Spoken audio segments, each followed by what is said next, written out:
मिलो और जादुई तुलिका। बहुत समय पहले की बात है। इंद्रधनुषपुर नामक एक रंग बिरंगे गांव में मिलो नाम का एक जिज्ञासु और प्यारा लड़का रहता था।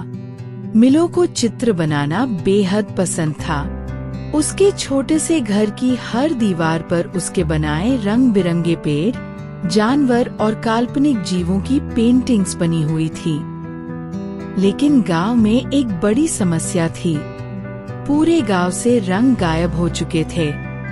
बहुत साल पहले एक काले बादल ग्रम्बलो ने आकाश को ढक लिया था और इंद्रधनुषपुर से सारे रंग चुरा लिए थे।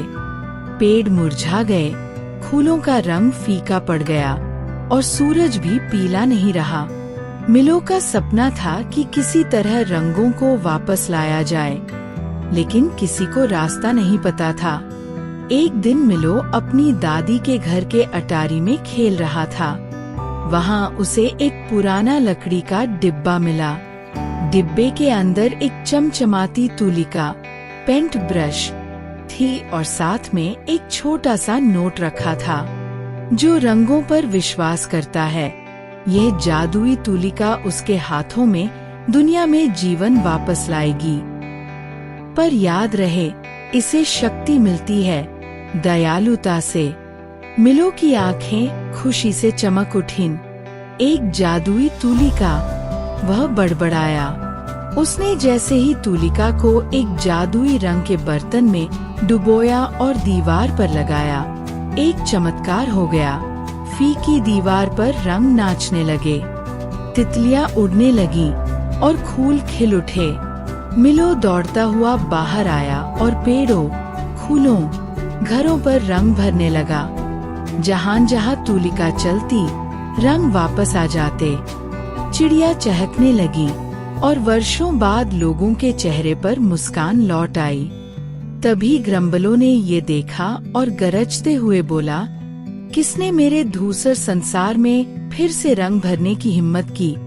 मिलो ने बहादुरी से उत्तर दिया, मैं तुम्हें इस दुनिया को अंधकार में नहीं करने दूंगा। ग्रम्बलो ने ठंडी हवाएं भेजी ताकि रंग उड़ जाए। गांव वाले डर के मारे छुप गए, लेकिन मिलो को नोट की बात याद आई।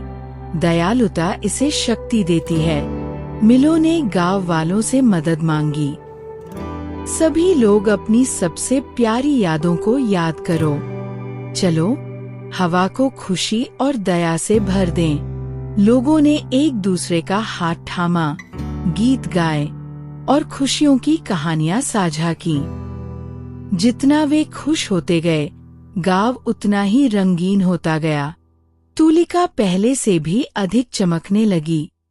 मिलो ने आकाश में एक विशाल इंद्रधनुष बना दिया। इंद्रधनुष से निकलती रोशनी की किरणें ग्रम्बलो पर पड़ी।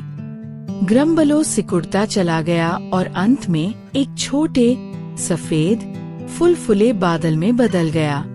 धन्यवाद मिलो, गांव वालों ने कहा। तुमने इंद्रधनुषपुर को बचा लिया। मिलो मुस्कराया और बोला, हम सबने मिलकर इसे किया। उस दिन के बाद इंद्रधनुषपुर हमेशा के लिए रंगों से भर गया। मिलो गांव का कलाकार बन गया और सभी बच्चों को प्यार, दया और रचनात्मकता से चित्र बनाना सिखाने लगा। कहानी की सीख, दयालुता और मिलकर काम करने से किसी भी अंधकार को हराया जा सकता है। रचनात्मकता जीवन में रंग भरती है।